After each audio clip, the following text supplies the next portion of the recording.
I've received 5 or 6 appeals to go on with the subject I touched on briefly before. And the reason is, again, because people's lives and personhoods are being destroyed. Some people are actually being murdered.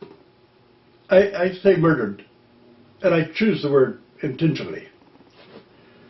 What I was asked to say a little bit more about was transgendered people, or what's sometimes called transsexual people. There's a fantasy or a mythology that being transgendered is an imaginary disorder. You take a look at someone's body and you say, well, that's what gender they are. As a matter of fact, that's not always the truth. Your gender is what your brain is. Now, your body's an electrochemical system. Your brain is where your identity, your emotions, your knowledge, your understanding, and all these other things are. There are a certain number of people who are born in which the brain is genuinely a completely different gender than the body is. And we see this many times, but we also know pretty well what the mechanism is that creates this problem. When a person is transgendered, you can usually tell at a very young age, where girls simply refuse, have absolutely no interest in girls' toys, but play with boys' toys. And the alternative, the boys will play exclusively with girls' toys and not be the least bit interested in boys' things.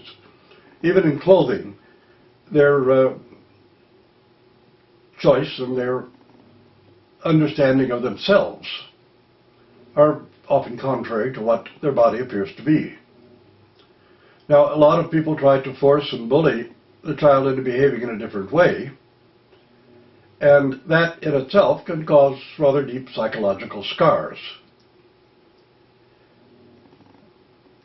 We can't go into this in great detail at the moment, although we certainly shall in future.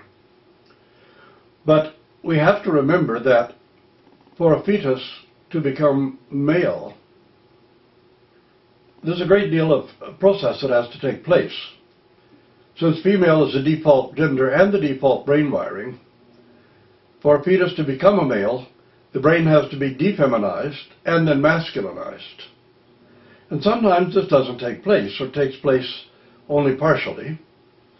When it doesn't take place at all, then a person with a male body is going to be female. When it takes place in an XY chromosome, in a double X chromosome, then the child is going to be born with a male body, but a male brain, but a female body. And in these cases, there is no way that the child can possibly identify with their genitalia. You see cases where, I can cite one particular instance, where ostensibly a girl insisted on wearing boys' clothing, and even when agreeing to wear girls' clothing, wore some boys' clothing underneath, and was embarrassed, humiliated, and degraded by having to wear girls' clothing. In the school, when the children were told to line up boys on one side, girls on the other, this young person, although a female body, would automatically line up on the boys' side and insist on staying there and be placed in a situation of panic when forced to stand on the girls' side.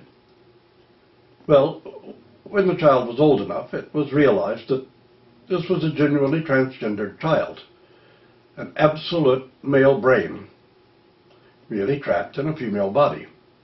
And surgery was the solution to harmonize the body with the actual identity, with the brain.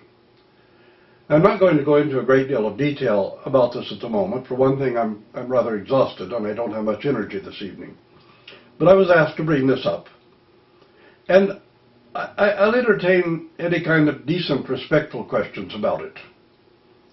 Because these young people are very often driven to suicide by being persecuted because they're transgendered, And when they're driven to suicide, whether it's by a preacher, a priest, a parent, or the kids at school who bully them, then it really is an act of homicide, and I'm not at all embarrassed to call it murder. So I want to discuss it at length, and I will ask for some decent, respectful questions about it. If you're not going to write in a decent, respectful manner and ask sincere questions, trying to gain information and understanding, then please don't write at all. I'll simply block you from the discussion of it.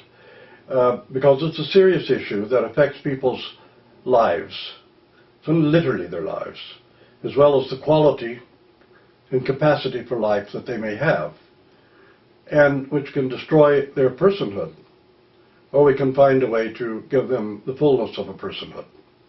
So I'll invite your letters and comments about this, and especially from people who are transgendered or who have experienced members of their family who are transgendered and want to share some ideas and information with us. Thank you, and God bless you.